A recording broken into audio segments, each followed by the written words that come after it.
France's ambassador has remained in Niger despite being given a 48-hour deadline to leave the country last Friday. French President Emmanuel Macron confirmed in a defiant speech. Ambassador Sylvain had been ordered to go amid rapidly deteriorating bilateral ties. But hours after the coup leader's deadline had passed, the president said he applauds Mr. It for staying put. The junta overthrew Niger's elected president last month. In a major foreign policy speech to ambassadors gathered in Paris as well as others listening remotely, Mr. Macron said, France and its diplomats have faced particularly difficult situations in some countries in recent months, from Sudan, where France has been exemplary, to Niger at this very moment. I applaud your colleague and your colleagues, who are listening from their posts. Niger's President Mohamed Bazoum was toppled on the 26th of July, in a coup that has been condemned by France and many of Niger's neighbors, including the West African regional bloc ECOWAS. Ambassador It had refused to meet Niger's new leaders after the coup, the junta said on Friday. As it announced, the French ambassador had 48 hours to leave.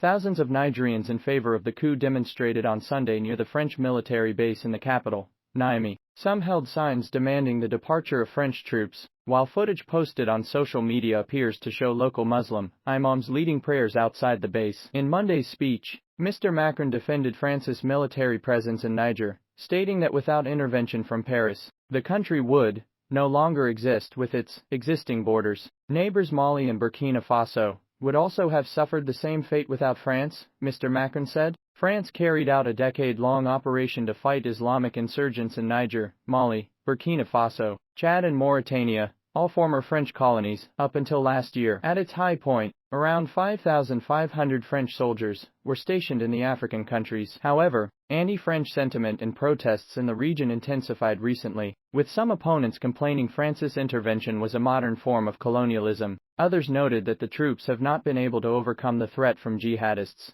whose deadly attacks on communities continue. Amid this insecurity, soldiers in Mali, Burkina Faso and more recently Niger launched coups, saying a change of leadership was necessary to tackle the jihadists. Mali's military government has called on the Russian mercenary group Wagner to help fight the Islamist militants. It is suspected that the mercenaries could be active in the wider region,